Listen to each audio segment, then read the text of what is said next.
This is honestly one of the worst stories I have ever heard. If you didn't know, this was 18-year-old Cheikh Touré. He was an upcoming and promising goalkeeper from Senegal. However, he was tricked into attending what he thought was a trial for a club in Ghana, but he was actually kidnapped and held for ransom. And unfortunately, his family was not able to collect the money they needed to pay for his ransom. And you can guess what the kidnappers did. Please pray for his family and his soul. Rest in peace, Cheikh Touré. Can we talk about the Cheikh Touré situation? First of all, rest in peace to him. Because why is no one talking about this Senegalese boy got kidnapped in Ghana and then killed? Because I haven't heard anything in the Ghana news or anything in Ghana about this story. Literally, I had to see the story yesterday on TikTok, on like French TikToks, you know. But obviously, what happened was he got promised a professional career in Morocco, I think so, and then he got kidnapped to Ghana, and then they asked his family for a fee so they can release him, and then what's it called? They couldn't get the fee, and then as soon as they had the fee, they killed him, and then they sent the video the way they killed him to the family. But why is the Ghana news not talking about that? I don't get it, because it literally happened in Ghana, I think 2 days or even yesterday, I'm not sure, but I haven't seen any reports from the Ghana news or anything like that talk about the situation. Obviously, it's justice for him, but it's a bit weird, it's a bit odd. Ashanti Region CID is investigating the death of a Senegalese national in Ghana. According to the police, the 20-year-old identified as Cheikh Touré was admitted to the Malaysia government hospital under false pretenses. Touré's death has sparked international interest. A Facebook account belonging to international sports journalist Fabrizio Romano hint Touré was lured into Ghana for football tryouts but was kidnapped and held to ransom. Presently, the citizens of Senegal are blaming the country, Ghana, for the death of their rising football star, Cheikh Touré. This guy. This is what happened. So Cheikh Touré is a rising footballer. He plays as a goalkeeper in the football field. Cheikh Touré is a citizen of Senegal and lives in Senegal. So Cheikh Touré received a message and an email and a phone call indicating that he has been selected to take part in some trials which would occur in Morocco. However, he is to meet those who are to send him to the trials here in Ghana. So when they will meet in Ghana, they will have further discussions before they move to Morocco for the trials. Cheikh Touré was very excited about this particular event and then quickly traveled to Ghana to meet those who were to send him to this particular trial. Unfortunately for Cheikh Touré, those who contacted him were not real people. They were not genuine people. They were a group of armed extortionists, kidnappers. So when he arrived, they kidnapped him and quickly called the family of Cheikh Touré, this particular 18-year-old goalkeeper, a rising football star.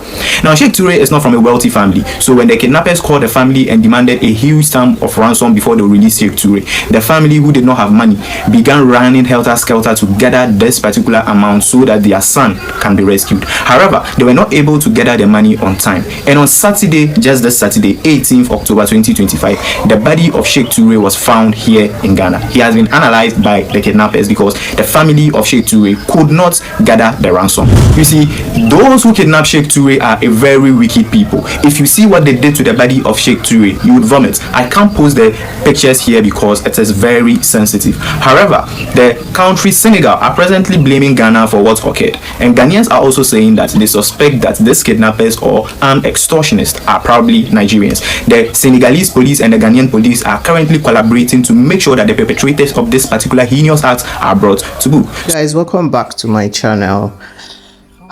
This is a very sad news to hear. A young promising life just wasted like that. I don't know how Africans became so inhumane. I don't know how they became so heartless.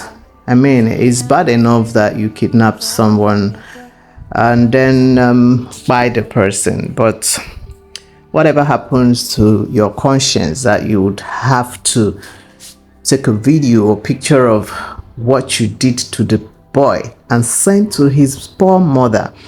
I can't even begin to imagine how heartbroken this woman is. Me, as a mom, I feel so pained. Like, I feel so heartbroken.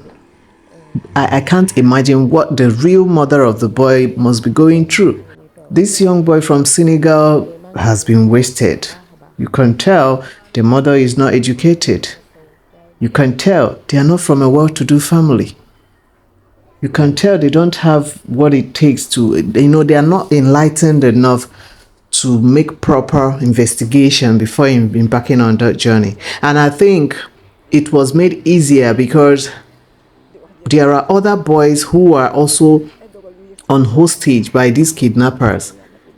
You know how they do this, their fake, employment stuff that they are using to traffic boys and girls.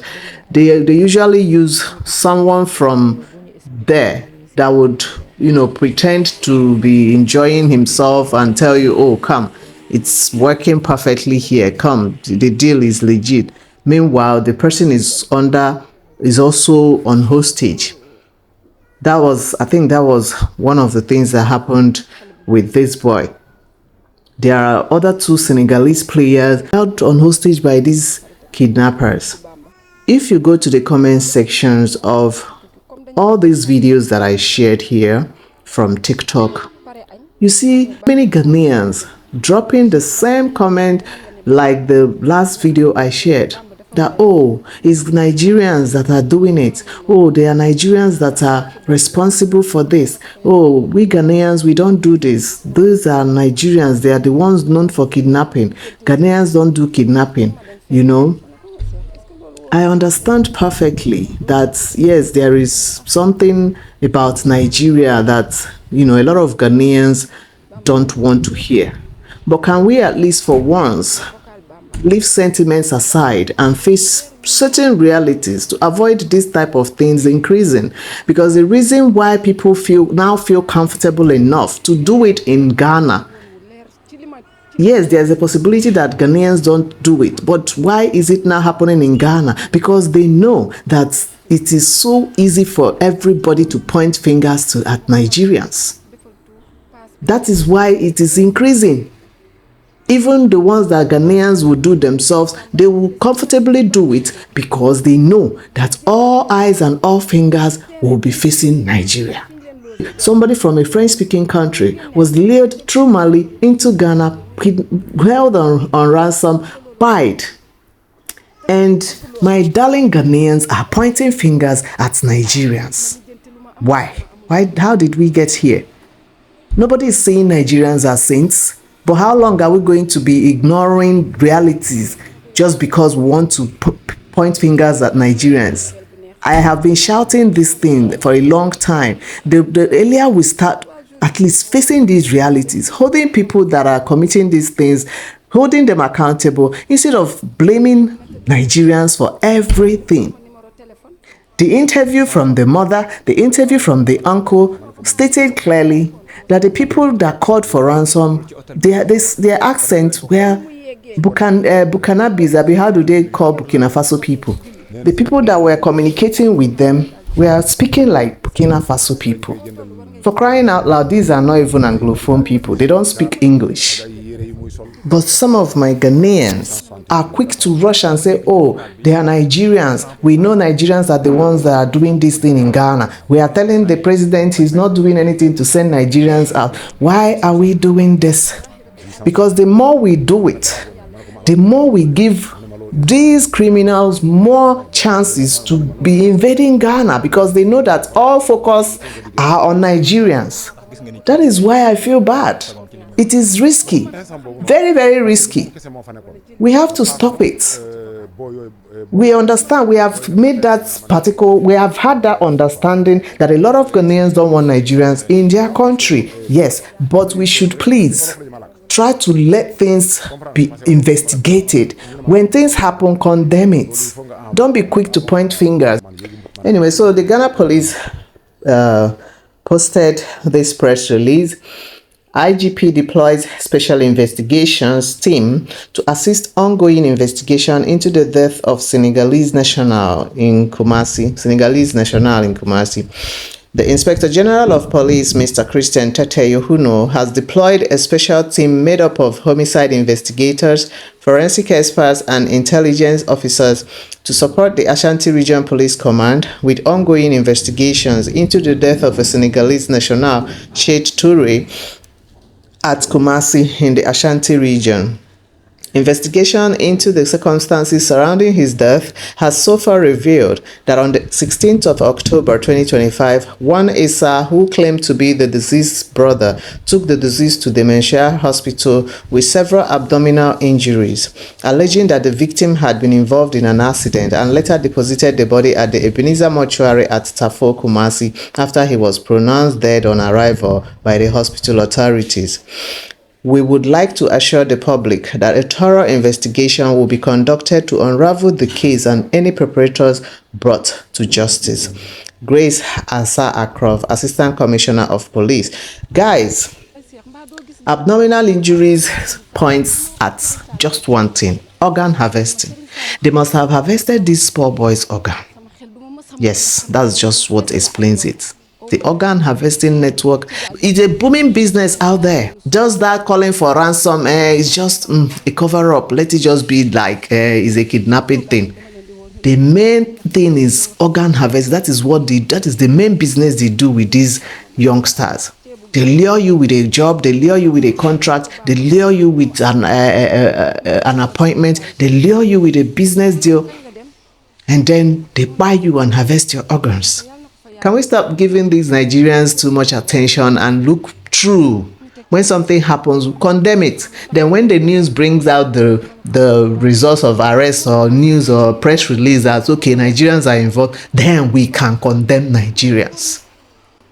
I'm not saying Nigerians are innocent. I am not saying they are guilty either. So when they arrest the people that have done this thing to this boy, the nationalities will definitely be revealed. Then we can start throwing stones. May God protect this land, oh. God will protect our motherland. I pray they get justice for that boy, and I hope the other two players that nobody has also heard from them, I hope they are safe, and I hope they will be able to rescue them before anything happens to them. I just pray they catch these wicked people doing this thing to young boys. I hope the Ghana police will be able to, at least the person that sent the video or picture to the boy's mom, they can trace. I think it's possible to trace the phone that was used to send it, right? Except they use the boy's phone. But even if they use the boy's phone, they can always trace the location. Anyway, I don't know how, but I trust the Ghana police. I know they will fish them out. They can't run. They can only hide. I also pray the boys in hostage are still safe and alive. May the soul of this goalkeeper rest in peace, man. This is very sad. Guys, please let me know what you think in the comment section.